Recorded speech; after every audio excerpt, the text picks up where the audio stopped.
friends, it's Ollie. Welcome back to my channel. If you're new here, thank you so much for tuning in, and for the returners, thank you for coming back. So today I have a different kind of video for you guys. I wanted to talk about some of my travel self-care essentials, essentially the things that I do to make sure that I can actually have fun and be recharged on vacation, but also not come back and feel like I need a vacation after my vacation. So my returners know the drill, but for my new friends, go ahead and get a snack, get a drink, hit the subscribe button down below, and let's get into the video. Okay friends, so these are some of the things that I've been doing just to make sure that like when I go on a solo trip or a trip with a friend that I'm having fun, I'm actually recharging and relaxing, but also that I'm not like a discombobulated mess before or after my vacation. Because I know you guys probably know how like you get off vacation and you need like another vacation from the vacation. Like, I don't do that. Like, I like to leave my vacations actually feeling recharged and like ready to go back into my regular routine. So these are some of the things that I do to make sure that like I'm not breaking the bank and I'm taking care of myself in the process. So the first thing I do is I'm very strategic when it comes to picking when I'm going to fly. So this is something that I honestly picked up from one of my close friends. Like, she's somebody that's always planning ahead and always planning like 6 some months ahead in terms of like just building in fun into her schedule. And once I started like picking this up, I realized that I'm able to travel a lot more than I thought I would be able to, and I'm able to just use my money better. Like, I'm not spending a ton on flights or hotels or things like that because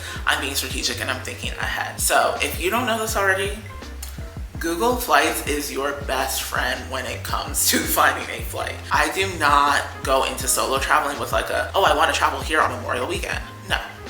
No. Too arrogant. You need to come to Google Flights like a student and say, where should I go? When should I travel? And that's how you choose where you're gonna go and when you're gonna travel. So what I like to do, and I'll put in a screen grab here, but essentially I go to Google Flights, I put in my outgoing destination, and then I kind of choose what kind of trip I'm looking for, whether it's like a week-long trip or a weekend trip. You can also even choose like whether you wanna go hiking or you wanna like go sightseeing or you want to be on the beach. I typically just like to go by the map view because I want to go to the Caribbean. Surprise, surprise, I want to go to a beach. So I basically am like, all right, tell me the weekend that's cheapest to any of these like locations. And what I love about Google Flights is like you can literally look at a map view and it'll just be aggregating like the cheapest flights on different dates. So you might see like $400 ticket to go to the Bahamas on one weekend, and you'll see like a $300 ticket to go to Cancun on a different weekend.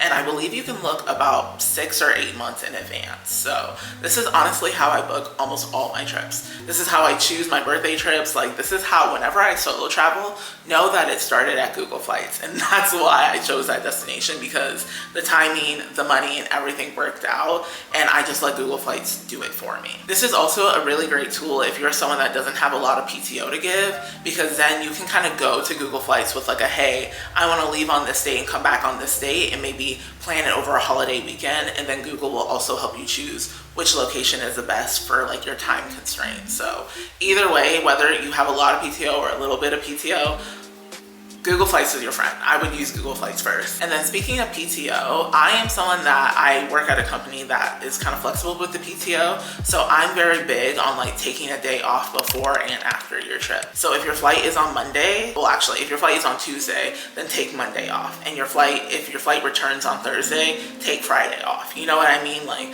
I just feel like, one, I've had too many situations where my flight got canceled or I missed my second flight and I was stuck in a different country. Like, there's just so many mishaps that happen with travel that I feel like when you have that extra day built in, if that does happen, God forbid it, like if the worst case scenario happens, like you're not gonna feel as stressed because you're like, whatever, I have tomorrow off work too, it's like fine.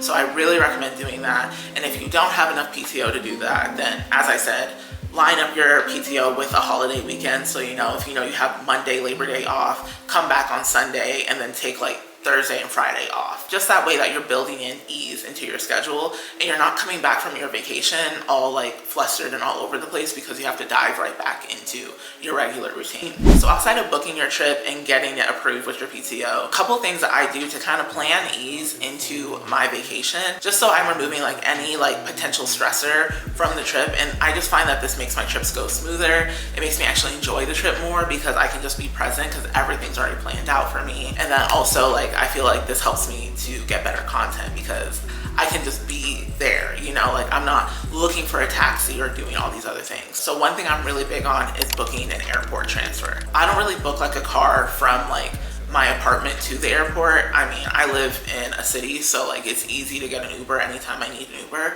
Anytime I'm traveling solo especially, I will always schedule an airport transfer, meaning that someone will be there waiting to pick me up and that same company is going to take me back to the airport. One, I feel like this also helps me to budget because you can lock in this pricing and pay for it in advance, and then you just have to like tip the driver. But also I just find like the amount of times that I've come into a new location in a new like country, and it's like, even though I knew I was doing this and I planned for it and I was ready, something about getting through customs and you have your suitcase and now you're sitting waiting for like a car, it's like, oh shit. Like, I don't know why, it's like a little bit nerve-wracking. So I just started doing airport transfers. They're honestly not that expensive. It's probably the same amount of money that you would spend, well, without the tip. But it's always nicer just because, one, you know that someone's there waiting for you, but also like, I feel like especially as a solo female traveler, like people will try to bother you. Like, you know, people are gonna be like in your face, like, oh, you need a taxi, da da da. And like, you know, when those guys are just like, why are you picking on me? Like, leave me alone. You know I don't want anything. Like, you can just like sway those people to the left because you're like, I know what I'm doing, I know where I'm going, like I have this booked and planned already. The next thing that I like to do whenever I travel is I always book at least one excursion in advance. And this is just out of like experience and like bad history, but I did have one trip that I waited, I think it was when I went to Guatemala, I waited till I got there and like they weren't really helpful with what to book or like what, you know, like it just like, I felt like if I had booked things in advance, I would have more to do, but like I spent so much time on that trip like researching for things to do, and which is just bad planning on my part. Whereas now I'm like, I always make sure at least there's one like excursion planned in advance. So in case I get there and they're all booked up, or you know, the instructor like got fired or something, like I know like there's something booked and planned for me to do, and like I'm not wasting time while I'm on vacation like looking for where to go and what to do, or like which excursion should we choose. I like coming into my vacations with everything just booked and paid for. That way it's like when you're on vacation, it's free. You're not spending any money, so the money doesn't exist. And then the last thing I'll mention around planning and ease when you're traveling is to get an extra set of certain things that you need when you travel. So like for me, I have a separate set of like toiletries that I use when I travel. Like they're all the mini travel sizes, and I have like the refillable bottles as well. So I'm not like taking things out of my bathroom that I use to shower in the morning. I always buy a $1 loofah and I bring it with me when I travel. That way when I finish traveling, I can just throw it away. I need a loofah. I can't use a washcloth. I can't use my hand.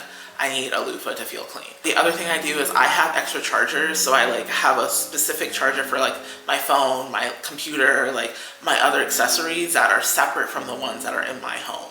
That way, like, I'm not like having to pull things out of the wall. It's like, these are the chargers that I use to travel.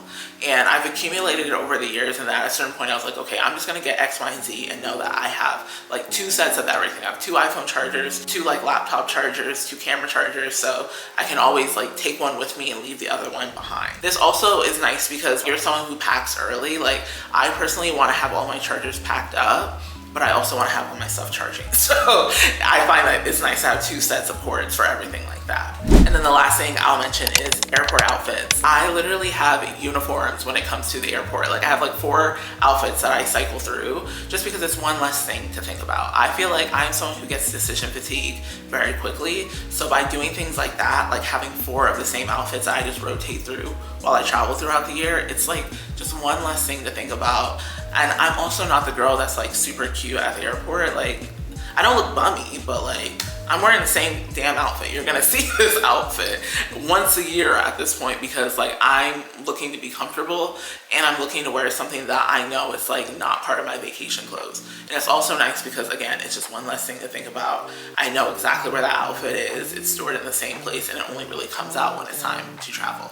So if you made it to this part of this video, I want you to leave a comment down below telling me what is your like one non-negotiable thing every time you travel, because I'm always looking for new tips to pick up as a solo traveler to make sure that I'm just coming back and feeling rejuvenated and the best version of myself. If you enjoyed this video, please give it some love down below. As always, don't forget to subscribe so you don't miss any new videos, and I will see you guys in the next one. Out of this world, I'm on Pluto. I manhandle the beat like